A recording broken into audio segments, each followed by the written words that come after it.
सवाल ये है कि कानून भी बदल रहे हैं, समाज भी बदल रहा है, विचारधाराएं बदल रही हैं, साथ में तकनीक भी बदल रही है।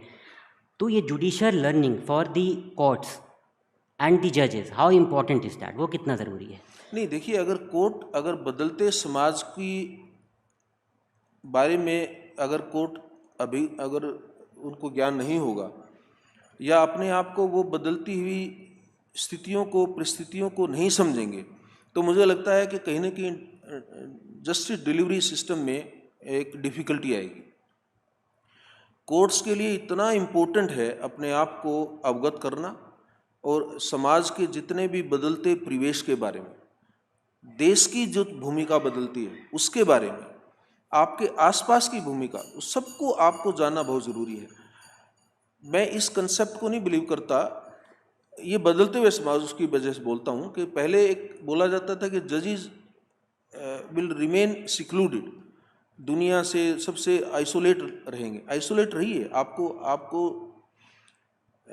जरूर आवश्यकता नहीं है कि आप हर पब्लिक फंक्शन में, हर क्लब में, हर किसी भी उसमें आप जाएंगे, ऐसा कोई ज़रूरी नहीं है। आप अपने आप को रखिए उसको, लेकिन इसका मतलब ये नहीं कि आप दुनियादारी को भूल करके आपके आसपास समाज कैसे बढ़ रहा है, देश कैसे बढ़ रहा है, और देश के आगे आसपास के देश कैसे बढ़ रहे हैं, कैसे व्यवहार कर रहे हैं, आप उन चीज़ों के बारे में बिल्कुल नहीं रखें।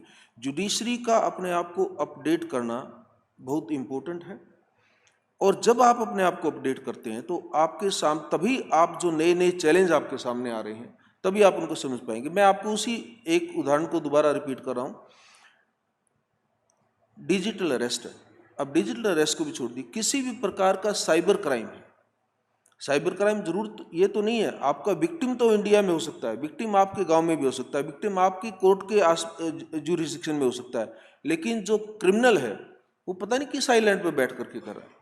तो जब तक आप इस प्रकार के ऑफेंस क्राइम कैसे कमिट होता है, इसकी प्रक्रिया को नहीं समझ लेंगे, I don't think that you will be able to deliver justice. इसलिए जुडिशरी को अपने आप को एब्रेस्ट करना हर चीज़ में बहुत इम्पोर्टेंट है।